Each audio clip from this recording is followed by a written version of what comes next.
नमस्कार दोस्तों, मैं V Chaturvedi Pathfinder Education YouTube channel पर आप सभी मित्रों का स्वागत करता हूं। मित्रों, आपसे निवेदन है कि यदि हमारे चैनल पर आप प्रथम बार हैं तो हमारे चैनल को लाइक करें, शेयर करें, सब्सक्राइब करें तथा बेल आइकन भी दबा लें, जिससे शिक्षा जगत संबंधी जो भी महत्वपूर्ण अपडेट हो वह हमारे चैनल के माध्यम से यथाशीघ्र आपको प्राप्त। आज की जो सबसे महत्वपूर्ण अपडेट है वह निकल के आ रही है उत्तर प्रदेश सरकार के द्वारा दिए गए आदेश के संदर्भ में। सरकारी विभागों में रिक्त पदों पर भी मुख्यमंत्री ने भर्ती प्रक्रिया शुरू करने के दिए निर्देश। एक सरकारी अनुमान के अनुसार यूपी के सभी विभागों में कुल 5 लाख के करीब पद खाली हैं, जिन्हें मुख्यमंत्री योगी आदित्यनाथ के निर्देश के तहत भरा जाना है। इन पदों पर भरने के लिए तमाम विभागों में अब तेजी से कार्य किया जा रहा है।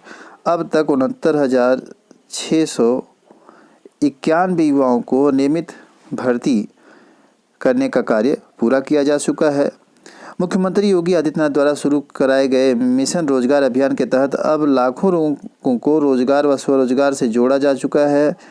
5 दिसंबर से 7 जनवरी तक 24.30 यानी कि लगभग 24.5 लाख श्रमिक और बेरोजगार अभ्यर्थियों को रोजगार और स्वरोजगार मुहैया कराया गया। यह पहला मौका है जब राज्य में एक अभियान के तहत इतनी बड़ी संख्या में श्रमिक तथा युवा बेरोजगार अभ्यर्थियों को रोजगार तथा स्वरोजगार मिला है। यही नहीं, मिशन रोजगार अभियान के तहत 35.35 करोड़ मानव दिवस सृजित किया गया है। सरकार के इस अभियान के चलते 24.30 लाख अभ्यर्थियों और बेरोजगार अभ्यर्थियों को स्वरोजगार मुहैया कराया गया। एक्चुअली मित्रों, यह जो आंकड़े हैं वह हाथी के दांत के ही समान हैं, जैसे कि दिखाने वाले दांत कुछ और खाने वाले दांत कुछ और, वही दशा है। ये आंकड़े सिर्फ कागजों पर ही हैं, ज़मीनी स्तर पर कुछ बात समझ में नहीं आ रही है कि इतने बड़े संख्या में बेरोजगार युवा भटक रहे हैं दर दर। जिनको जॉब मिली है उनको ज्वाइनिंग नहीं मिल पा रही है। 2018 के जो अभ्यर्थी हैं, वीडियो वगैरह के देखिए, आज भी भटक रहे हैं। तो भी सरकार जो है बात करती है कि इन्होंने भर्ती कराई। बहुत से ऐसे विभाग हैं जिसमें नाम लेने की ज़रूरत नहीं है, आप सभी जानते हैं। 4 साल से कोई वैकेंसी नहीं है। माध्यमिक शिक्षा चयन आयोग 2016 की जो वैकेंसी है बायोलॉजी की, आज तक करा नहीं पाया। 2011 के जो रिजल्ट है आज तक जारी नहीं कर पाया, और तमाम नई वैकेंसी जो उसने निकाली भी थी वह भी रिन्यू नहीं कर पाया। तो इस तरह से अभी तक अभ्यर्थी इंतज़ार ही कर रहे हैं। देखते हैं कब तक इनकी वैकेंसीज ज़मीनी स्तर पर आती है। अगली महत्वपूर्ण सूचना निकल के आ रही है धरने प्रदर्शन से संबंधित। सरकारी विभागों में रिक्त पड़े पदों पर 6 महीने के भीतर भर्ती करने की मांग पर सोमवार को बालसन चौराहे पर एकत्र हुए युवाओं ने जोरदार प्रदर्शन किया। अगर भर्ती प्रक्रिया तेजी से चली रही होती तो इस मांग की कोई आवश्यकता ही ना थी। आगे लिखा है, युवा मंच के बैनर तले एकत्र हुए युवाओं ने कहा कि अगर सरकार उनकी मांग पूरी नहीं करती है तो आंदोलन और तेज किया जाएगा, जिसकी पूरी जिम्मेदारी प्रदेश सरकार की होगी। युवाओं ने इस संबंध में सीएम के नाम का ज्ञापन भी एसडीएम सदर को सौंपा। अब आप सोच सकते हैं कि युवा बेरोजगार कितनी बड़ी संख्या में कल इकट्ठा हुए थे बालसन चौराहे पर इलाहाबाद प्रयागराज में, और प्रदेश सरकार बस आंकड़े प्रदर्शित कर रही है। जो मांगे प्रमुख रूप से रखी गई युवा मंच के द्वारा वो इस प्रकार रही। प्राथमिक विद्यालयों में रिक्त सभी पदों पर तत्काल विज्ञापन जारी किया जाए। प्राथमिक विद्यालयों में प्रधानाचार्य के खत्म किए गए पदों को बहाल किया जाए।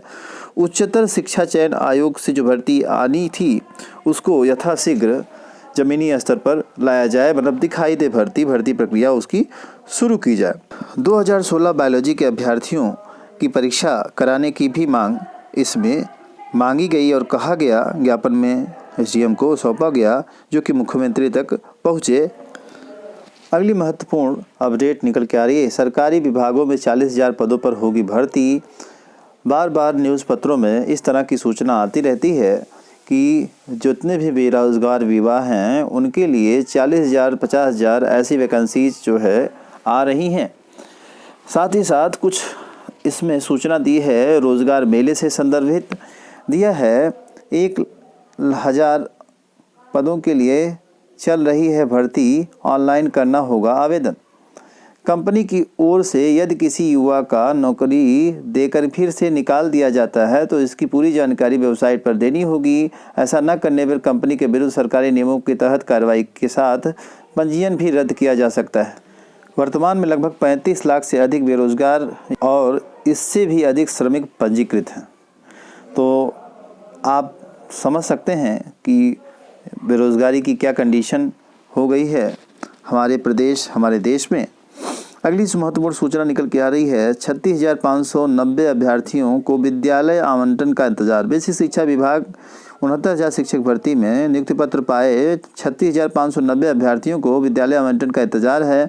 अभ्यर्थियों ने बेसिक शिक्षा निदेशालय में मंगलवार को ज्ञापन सौंप कर विद्यालय आवंटन की मांग की। दूसरी काउंसलिंग के अभ्यर्थियों को बताया गया है कि अंतर जनपदीय तबादले वाले शिक्षकों को उनकी मूल तैनाती से रिलीव किए जाने और नए जिले में ज्वाइनिंग और तैनाती के बाद खाली हुए स्थान पर विद्यालय का आवंटन किया जाएगा। तो यह महत्वपूर्ण अपडेट थी 69,000 शिक्षक भर्ती से संबंधित। अगली सूचना निकल के आ रही है डीएलएड की कापियों में हेरफेर की शिकायत की हो रही है जांच। प्रदेश में डीएलएड की परीक्षा के बाद अब उसकी उत्तर पुस्तिकाओं के मूल्यांकन में गड़बड़ी के आरोप लगे हैं। आरोप लगने के लिए प्रदेश के सचिव परीक्षा नियामक प्राधिकरण अनिल भूषण चतुर्वेदी ने शिकायत वाले जिलों की डीएलएड की कॉपी मंगवाकर दोबारा मूल्यांकन करवा रहे हैं। मूल्यांकन में गड़बड़ी सामने आने पर संबंधित डायट प्रचार के खिलाफ कार्रवाई शासन के द्वारा की जाएगी। तो कॉपियां फिर से चेक हो रही हैं, देखते हैं क्या अपडेट निकल करके आता है। अगली सूचना निकल के आ रही है अब नौकरियों के लिए वन टाइम रजिस्ट्रेशन। यह सूचना है हरियाणा सरकार की। पेट की परीक्षा के समान जैसे यूपी में पेट की परीक्षा कराई जा रही है उसी तरह से हरियाणा सरकार ने भी निर्णय लिया है वन टाइम पासवर्ड और रजिस्ट्रेशन देने का अभ्यर्थियों को। राष्ट्रीय युवा दिवस के मौके पर सीएम मनोहर लाल ने मंगलवार को नौकरियों के लिए one time registration portal launch कर दिया है। 10वीं 12वीं में पढ़ रहे छात्र छात्राओं सहित सभी युवा 31 मार्च तक इस पोर्टल पर सरकारी नौकरियों के लिए रजिस्ट्रेशन करा सकते हैं। जून में कॉमन एलिजिबिलिटी टेस्ट होगा जिसमें मेरिट के आधार पर युवाओं को ग्रुप डी की नौकरी आदि में मेरिट के रूप में उन्हें अवसर प्राप्त होगा। तो इस तरह से हरियाणा सरकार ने एक महत्वपूर्ण कदम उठाते हुए यूपी सरकार की ही तरह पेट की परीक्षा के तर्ज पर one time registration portal launch किया है जिससे बार बार अभ्यर्थियों को रजिस्ट्रेशन कराने की आवश्यकता नहीं होगी। अगली सूचना आ रही है रेलवे भर्ती बोर्ड की तरफ से। रेलवे बोर्ड की चेयरमैन व सीईओ सुनीत ने कहा कि रेलवे में भर्ती की शुरू हुई प्रक्रिया तेजी से चलती रहेगी। साथ ही जो ग्रुप डी की भी परीक्षा है उसको जल्द से जल्द करवाया जाएगा। हमने रेलवे भर्ती बोर्डों के जरिए परीक्षाएं शुरू की हैं। दिसंबर में भी परीक्षाएं हुई हैं। यह एक सतत प्रक्रिया है तथा बड़ी संख्या में भर्तियां इसमें की जाएंगी और हम अभ्यर्थियों को ठीक से परीक्षा दे सकें इसके लिए अवसर प्रदान करेंगे। पर्याप्त समय उनको दिया जाएगा और इसके साथ ही जो ग्रुप डी की जो भर्ती है वह प्रक्रिया भी आगे बढ़ेगी। ऐसा नहीं है कि वह प्रक्रिया रुकी हुई है। एनटीपीसी के तुरंत बाद वह प्रक्रिया भी आगे बढ़ेगी। अगली महत्वपूर्ण अपडेट निकल गई 69,000 शिक्षक भर्ती प्रक्रिया से संबंधित। परिषदीय प्राथमिक विद्यालयों में 69,000 सहायक अध्यापकों की भर्ती में आवेदन पत्र, शैक्षणिक प्रमाण पत्र तथा जाति निवास प्रमाण पत्र में मानवीय त्रुटि के लगभग 1300 मामले शासन को प्राप्त हुए हैं। इसमें से लगभग 700 का प्रकरण आवेदन पत्र से संबंधित है। शिक्षक भर्ती में त्रुटि आवेदन के लगभग 1300 मामले शासन तक पहुंचे हैं। इन गलतियों को सुधारने का मौका देते हुए बीते 4 दिसंबर को इस बारे में शासनादेश जारी किया गया था। शासनादेश में अभिलेखी विसंगतियां दूर करने के बाद कार्रवाई करने के निर्देश दिए गए थे। आगे दिया है इसमें लगभग 700 प्रकरण आवेदन पत्र में शैक्षिक अर्हता से प्राप्त वास्तविक अंक से अधिक अंक भरने के हैं। इन मामलों में परीक्षण के लिए शासन स्तर पर समिति गठित की गई है। समिति इन मामलों पर विचार कर रही है। शिक्षक भर्ती में शैक्षिक दस्तावेज, जाति निवास प्रमाण पत्र में मानवीय त्रुटि के आधार पर जो अभ्यर्थी छटे हैं उनकी भी जाँच चल रही है। तो इस तरह से इन अभ्यर्थियों को फिर से अवसर मिल सकता है और उनको भर्ती प्रक्रिया में शामिल किया जा सकता है क्योंकि इसमें जांच वगैरह चल रही है। अगली महत्वपूर्ण निकल के आ रही है अशासकीय सहायता प्राप्त डिग्री कॉलेजों में होने वाली शिक्षा छात्र की भर्ती से संबंधित। शिक्षा शास्त्र के चयनितों को कॉलेज हुआ आवंटित। अर्थशास्त्र, राजनीति शास्त्र, पुरुष वर्ग तथा अंग्रेजी गणित वर्ग की जो सूची है चयनितों की वह जारी कर दी गई है। कॉलेज भी उनको आवंटित कर दिया गया है और शिक्षा शास्त्र के जो चयनित अभ्यर्थी हैं उनको भी कॉलेज का आवंटन कर दिया गया है। यह महत्वपूर्ण अपडेट थी कॉलेज आवंटन से संबंधित डिग्री कॉलेजों में। अगली सूचना निकल के आ रही है बीएड एंट्रेंस से संबंधित। जो अगला बीएड एंट्रेंस है 2021 से 23 के लिए लखनऊ विश्वविद्यालय को एक बार फिर संयुक्त बीएड प्रवेश परीक्षा कराने की जिम्मेदारी दी गई है। यह 7वां मौका होगा जबकि लखनऊ विश्वविद्यालय इसका आयोजन करेगा।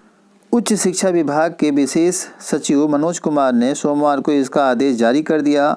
आदेश जारी करते ही लखनऊ विश्वविद्यालय ने सत्र की बीएड प्रवेश परीक्षा को लेकर के तैयारी शुरू कर दी है। इस प्रवेश परीक्षा में प्रदेश के लगभग 29,000 कॉलेज शामिल होंगे, जिसमें करीब 2,40,000 सीटें हैं। विशेष सचिव की ओर से कुल सचिव को भेजे गए पत्र में यह कहा गया कि प्रदेश में इससे संबंध व सहायक घटक महाविद्यालयों एवं बीएड पाठ्यक्रमों में प्रवेश परीक्षा व काउंसलिंग आयोजित करने के लिए लखनऊ विश्वविद्यालय को नामित किया गया है। तो इस तरह से अगली जो बीएड का एंट्रेंस होगा वो लखनऊ विश्वविद्यालय कराएगा और उसकी तैयारी शुरू हो गई है। इस तरह से मित्रों, सूचना सुनने के लिए आप लोगों का बहुत बहुत धन्यवाद। हमारे चैनल को लाइक, शेयर और सब्सक्राइब करें। Thank you very much.